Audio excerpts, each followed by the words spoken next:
Hello and welcome to my presentation about ICT and its practical use in language acquisition. ICT was introduced into the classroom some decades ago as a complement to the traditional teaching methods. But due to the fast development of technology, it's become a crucial part of any teaching method. But what is ICT? Well, ICT means information and communication technologies. It is all the technology that allow humans and now machines to communicate and store and share information. Now, in a language acquisition context, there is a variety of technology available. We can mention, for example, uh, CD-ROOMs, video games, dictionaries, language courses, intelligent whiteboard, internet, and communication applications like Twitter, Facebook, LinkedIn, etc. But in this presentation, we will review two different ICT applications, a self-learning language application called Duolingo and a web page that englobes different dictionaries and language resources called Word Reference. But let's start by Duolingo. It is by far one of the most successful and popular language learning apps nowadays. It was launched in 2013 and currently has more than 30 million users a month and more than 300 million users in total around the world. It is free of charge, though some special features can be purchased. It has a PC and mobile version, which allows the user to practice the language they are learning wherever they have an internet connection. Um, let's check it out, how it looks like. So the students have a big variety of languages where they can choose here. You see, even the main ones, the more popular languages, but also some more specific languages to certain regions or even certain interests like Klingon, that it's a fictional language from a movie, uh, or High Valyrian, which is also belonging to Game of Thrones, and also in the endangered languages like Welsh or uh, Hawaiian, etc. So you can choose your favorite language and you can start learning.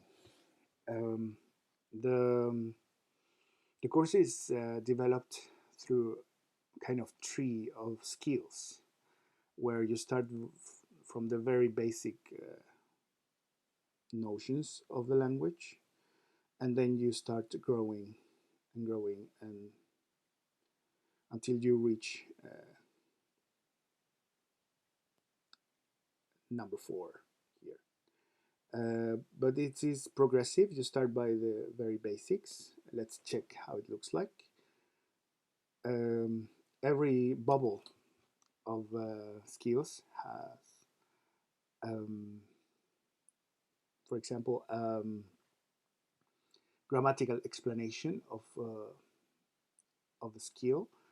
They explain you, and they give you also some basic vocabulary, and then you're ready to practice. You can jump that part if you want, but they recommend that you do that. So this is how it works. You find a phrase here, and you can find the equivalent in the other language also. So the course is based on translation. They will give you a bunch of phrases, both in the target language or the first language, and then you have to translate to the other language. For example, in that case, I think it's Johnny on Miss. You check, and if it is correct, the system will tell you, and if it is not, then the system will tell you that you're wrong.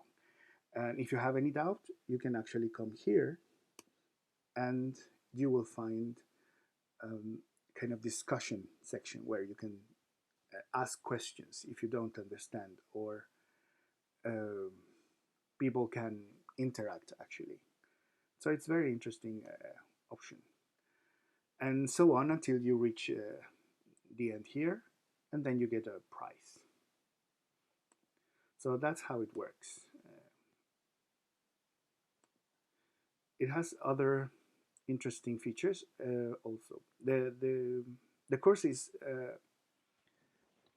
designed as a game, so I think it is It is because they want um, to get new users among the newer generations that are more used to video games and not to books. So it is very appealing to those users. But actually, it's quite friendly. I have used it for a while, and it doesn't present any big problems. You can also find some features on the site here that shows your progress. For example, you can set a goal for yourself, and then it will tell you how you are doing. Some days you can do more, some days you can do less, so it's quite flexible. And also you have like a ranking of users. So if you're really, really into it, then you go get a lot of points and you will be awarded for that. The other thing is that they have this section where you can actually invite your friends to be a part of a net, and you can challenge each other, and that helps to hold the motivation, which is quite important and quite difficult in language courses because a lot of people quit in the middle of the course. Uh, but this can help some people to continue with the course. So yes, in the positive side, I would say that it's very friendly, it's very nice, uh, and you can learn a lot of basic uh, structures and vocabulary. You can also listen to samples of the language. So yes, you can get a glimpse of a language. I don't think it is meant to be uh, very deep uh, language course, but I think it's very good to learn the basics, to get engaged with the language, to see how it works, to see how it looks like, how it sounds. So I think it's very positive in that side. As I said, it is like a game, so it can be very funny and entertaining. At the same time, the approach that is used here is based on translation, which means that yes, they try to make dialogues, they try to make uh,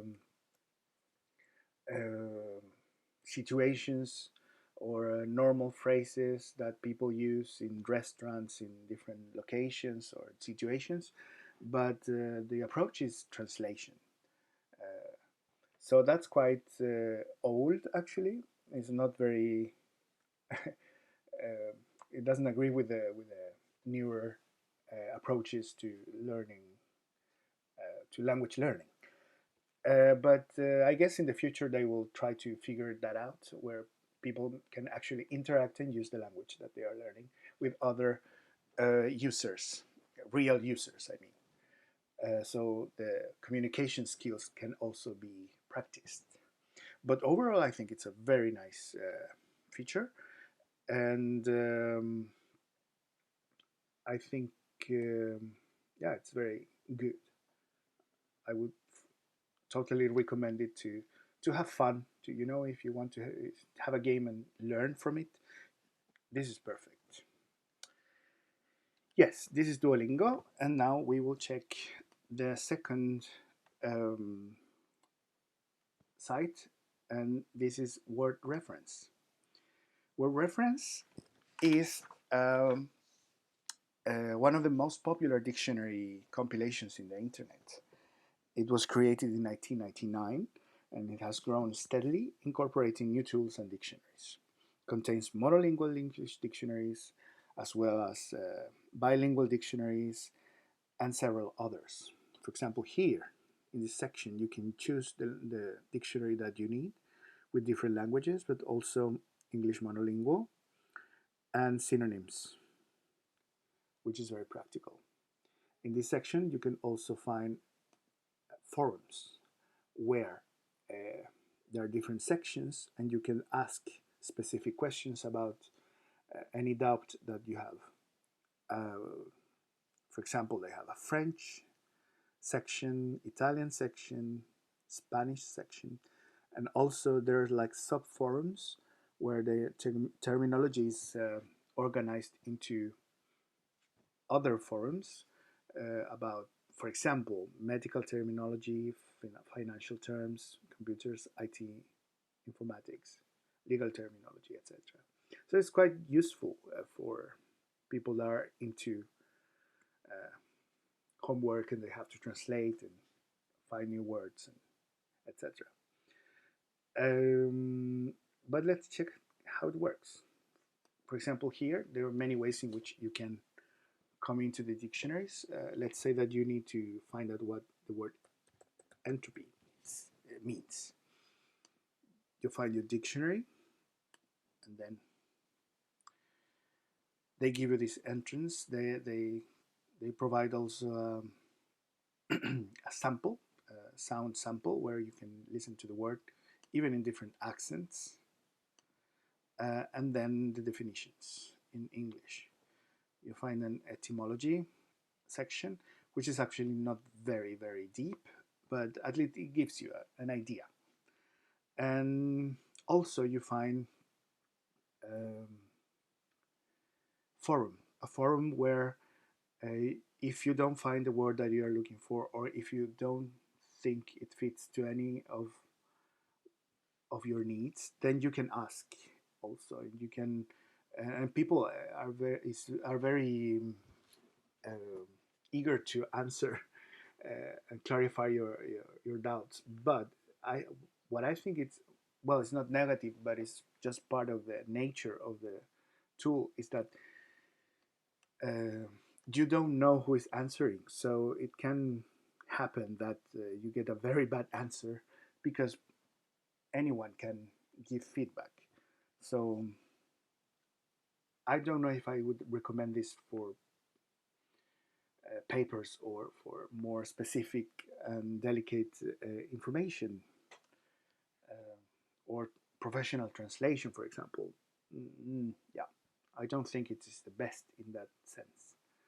And also, what I could say about this is that I think it's very friendly for students. It has a lot of other features like verb conjugators in different languages. You have a grammar section, also English usage, collocations, and tools, because it is supported also in mobile phones. So it's quite practical. Um, so yeah, I think it's recommendable for students. I don't see any very big problems. But as I said, the dictionary is not very extensive, so it's been built on the way. So it is improving every year.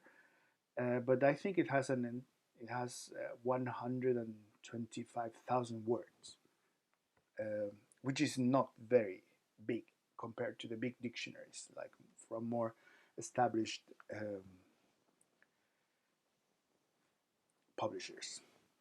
But yes, these are my two um, reviews, and I hope you enjoyed and you learned with me. And thank you very much for your attention, and I hope that this was useful.